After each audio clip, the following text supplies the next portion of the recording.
Hey everyone, thank you so much for stopping by, and I hope you were all having a great day.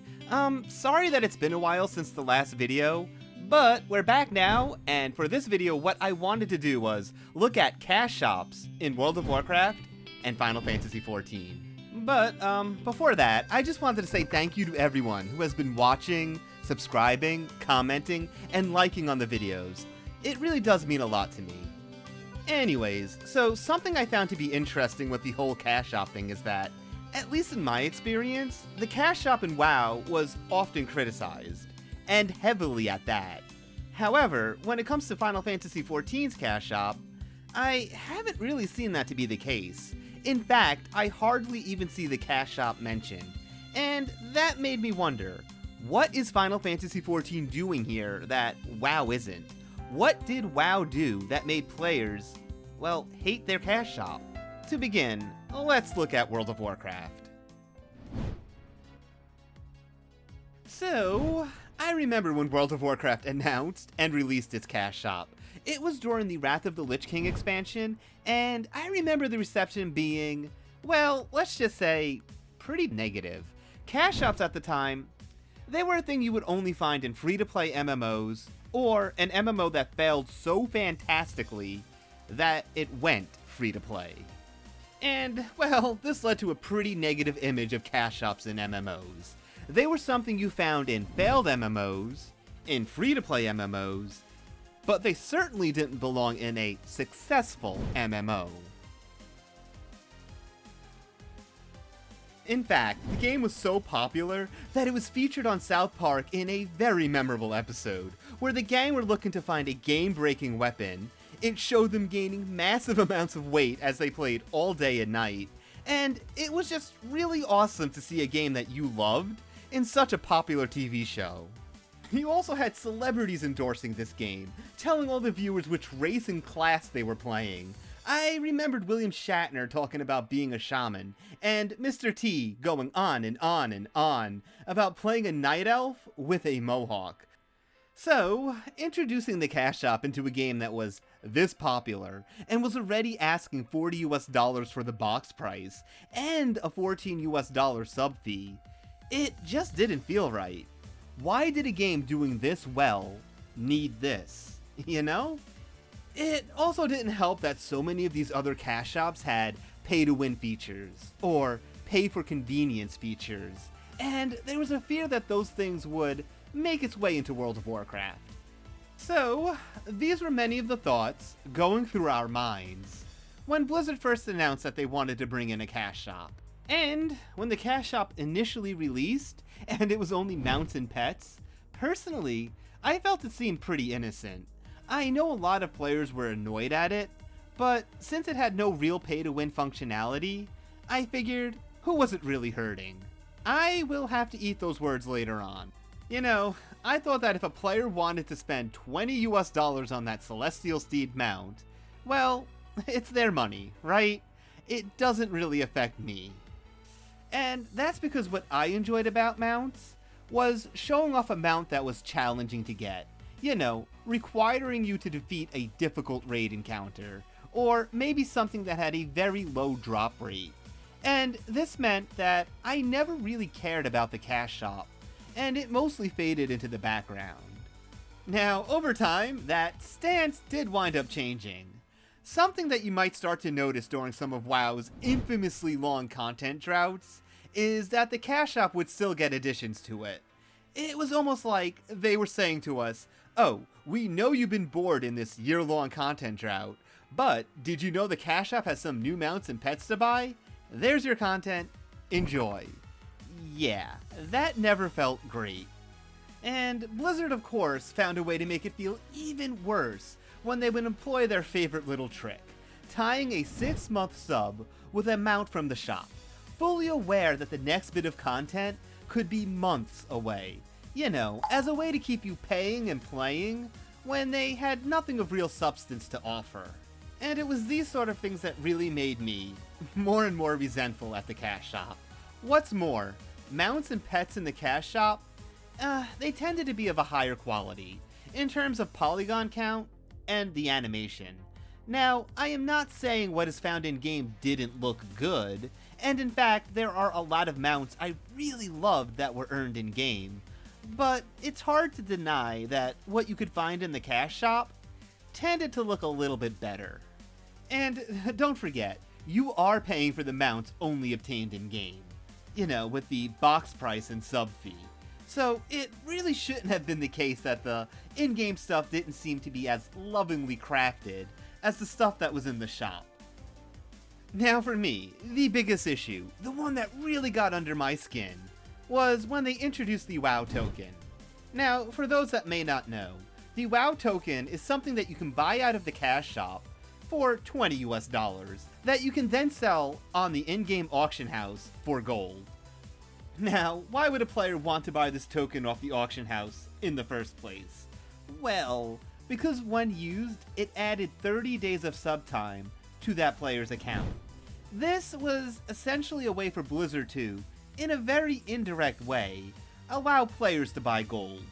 The tokens sell for around 120k gold on the auction, which is not an insignificant amount of gold in WoW, especially for that price point.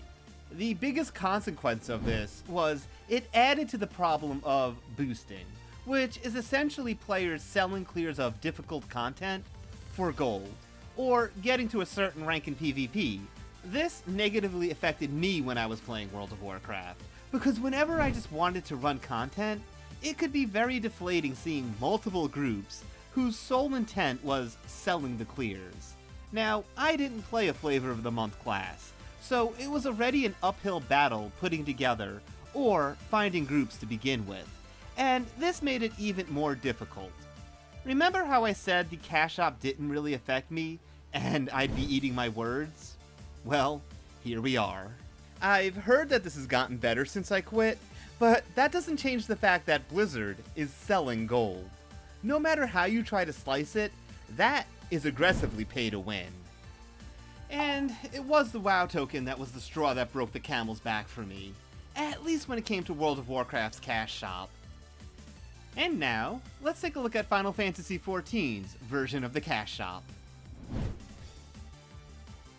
So, I was not there when Final Fantasy XIV's cash shop was first introduced, but I did see a video where Yoshi P, who is Final Fantasy XIV's producer and director, went over concerns about it. Questions that were asked by players, and it seems the biggest concern was would there be pay-to-win features, which Yoshi P responded with, No pay to win. It kind of reminds me of when World of Warcraft was bringing in its cash shop. Same concerns, different game. We just really hate pay-to-win features.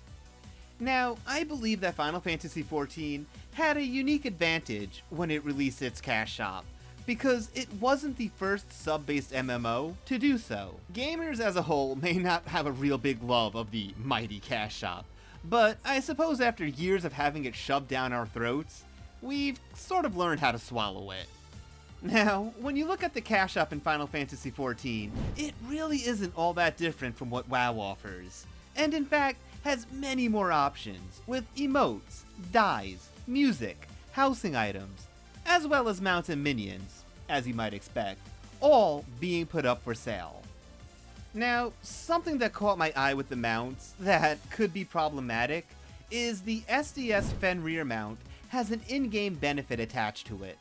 Basically, this mount can travel at the first enhanced level of mount speed in areas where that increased mount speed is available.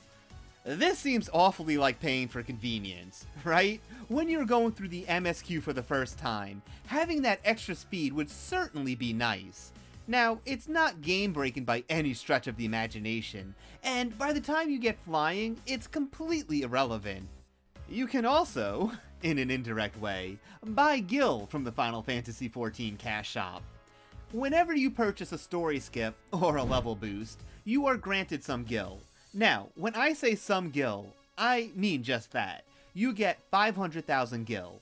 That might sound like a lot to a new player, or, you know, if you are comparing it to WoW Gold, but it really isn't that much in Final Fantasy XIV.